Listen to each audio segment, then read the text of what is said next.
All right, I'm going to talk a little bit about Deloitte, some of their history, do some analysis on some of the problems they face nowadays, and kind of look more into my career as well and why I chose to do some research on Deloitte. So, some background: Deloitte's a company that provides a lot of different services, mainly tax, audit, advisory, and consulting. I'm going to focus a little more on audit because that's where I'm going to go into. It's based in London, in the United Kingdom, but it operates in 150 different countries worldwide. Um, and then it's part of the Big Four, which includes Deloitte along with EY, KPMG, and PwC. And then some history of Deloitte. It was started in 1845 by William Welch Deloitte. It formed through a series of mergers. It's constantly growing, merging with many other smaller firms every single year. Why I chose Deloitte: I'm an accounting major, so Deloitte's a great place to start, along with any other Big Four firm. It offers audit, tax, and advisory, which are kind of the three things I would consider going into, and a lot of ability to kind of change between them. Even though I'm starting in audit, I can always change into tax or advisory later on in my career. And then I have an internship there next winter that I finalized. I just got an offer recently. And then the large size allows lots of different opportunities to kind of change my career path. Like I used to be a finance major, so if I wanted to go back into finance, they offer that opportunity to do that. They also have a very large presence in Denver and a strong connection with DU. So there's a lot of DU alumni there. Good way to build my network and meet new people in that field. So qualifications and recruitment. Deloitte is looking for current third year students for this internship, and you must be pursuing a CPA. This is because any work at Deloitte, especially in audit, you're going to need a CPA, and their intention is to hire you for the long term. So they want to make sure you have this qualification, or that you're pursuing it at least before they make you an offer. You also have to have a pretty good GPA and work in teams and be personable. The interviews are two back-to-back 30-minute sessions. They're very behavioral, not too technical. They don't expect you to know that much about accounting yet. And they're with upper level workers like partners and senior managers. Um, I know a lot of current employees, especially on the younger side. Two that stick out to me are Charles Kelly, who I know pretty well. He's going into finance there. So he's not getting his CPA. He was a finance major. So it's nice to connect with him and kind of know I have that option to go into finance later in my career. And then Chris Peter is a senior associate in audit. And he's kind of been assigned as my Deloitte buddy. It's kind of a mentor for me through their internship. So it'll be nice kind of meeting him and learning more about audit from someone who's been there for a couple years now.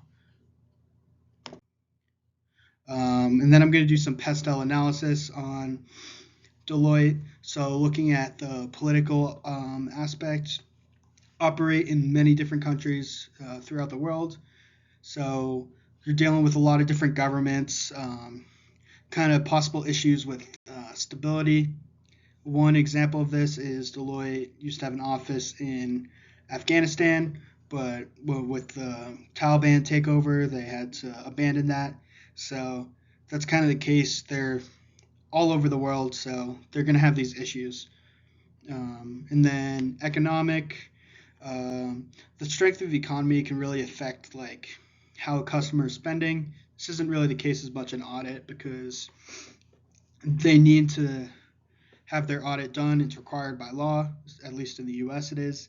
So that's not really going to affect it. But for consulting and advisory, it can have a large impact because they have that extra money to kind of seek out these services, which they don't technically have to do. And then social, one big issue that's been very prevalent in the accounting industry is work-life balance, especially the Big Four. In busy season, you can work really long hours, over 80 hours a week, sometimes, especially if you're like a manager. So they've been kind of pushing to kind of get rid of this and balance it out more.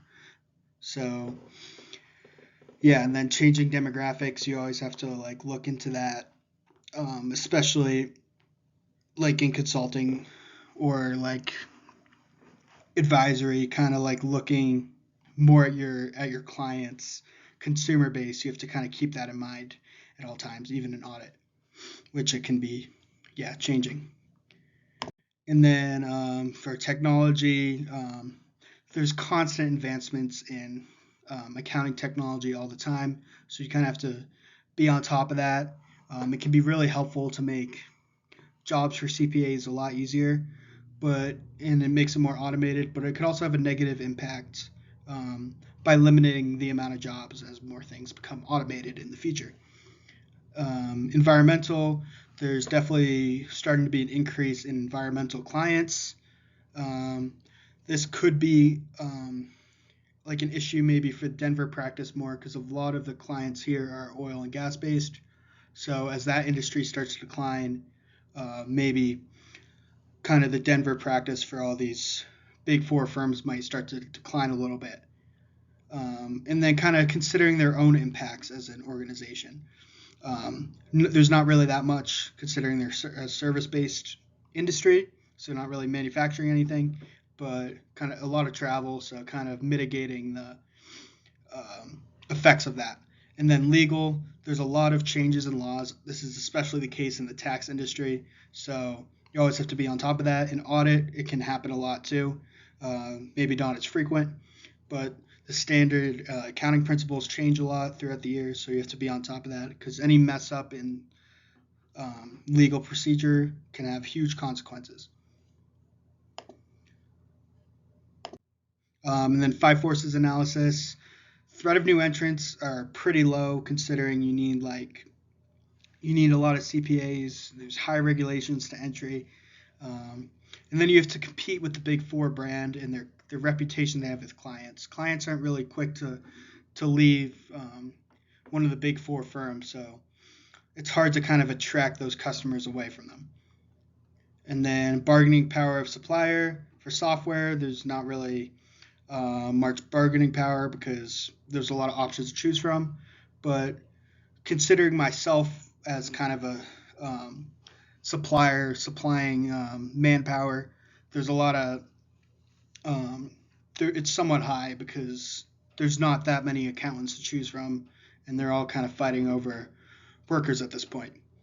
And then bargaining power of consumer, kind of moderate. There's many firms to choose from for services, so there's that. But then Deloitte's reputation is very high, so um, they're seeking out that professional audit service, so that kind of lowers it a little bit. Threat of substitutes, very low because, especially for audit, because it's required by law, so there's no getting around that. For advisory consulting, you can kind of do without that. Competitive rivalry, quite high. There's a lot of established firms, even outside the Big Four, that are always competing, especially through more private companies. The public companies are kind of locked up more between the Big Four. And then complementers, like software companies, kind of complement the work of Deloitte a lot, supporting services like audit. And then going into myself more, for value, I provide a lot of value with kind of the accounting knowledge I'm learning in my classes, in my education, my degrees that I'm pursuing. And then rare, I guess CPA is quite hard to attain, and a lot of people just don't do it. So that can have an advantage, especially if I go into finance. A lot of people don't have that background. Then imitating it. They can be imitated, these technical skills and CPA, but it kind of takes a long time. Organization, I'm able to balance my technical skills with some of my softer skills, and this is like my ability to work in teams and such. Business level strategy for myself, kind of cost leadership. being an intern, you don't get paid a lot, so it's kind of that advantage. They want to hire you because there's not much consequence to doing it. Um, yeah, because it doesn't cost them really that much capital and differentiation. I'm pursuing my CPA and other technical skills, and I'm hoping my soft skills can help me differentiate myself from other new interns. Corporate level strategy for myself, kind of the ability to improve my own skills, build up on my own skills in the following years to what's needed at Deloitte. And then kind of buying my skills too with paying tuition, paying for the CPA, which most likely, if I get a full time offer, will be funded by Deloitte, and then borrowing, kind of using their resources in exchange for my own human capital. And an example of this is their leadership conference in Texas, which I'm attending, which they're paying for, and it provides a lot of opportunities to grow. And then kind of my strategies for career goals. In 1 year, I hope to be working at Deloitte over winter quarter. I kind of had to alter this a little bit as I actually got an offer. So my strategies kind of changed where I'm going to be spending time trying to improve my audit skills. Now that I have the internship, and kind of work on my presentation skills as well, improve that. And then 3 to 5 years, at this point, hopefully I'll have my CPA, and then hope to have a full-time job at Deloitte. At this point, my strategy would be to kind of try to climb the ladder, get that job as like a senior associate, kind of increase my compensation. But I could also start searching for exit opportunities because you're building these relationships with clients, and a lot of times, a lot of people leave the Big Four after a couple years and kind of pursue these more internal roles at different companies because sometimes the hours are a lot better and the compensation can be better as well.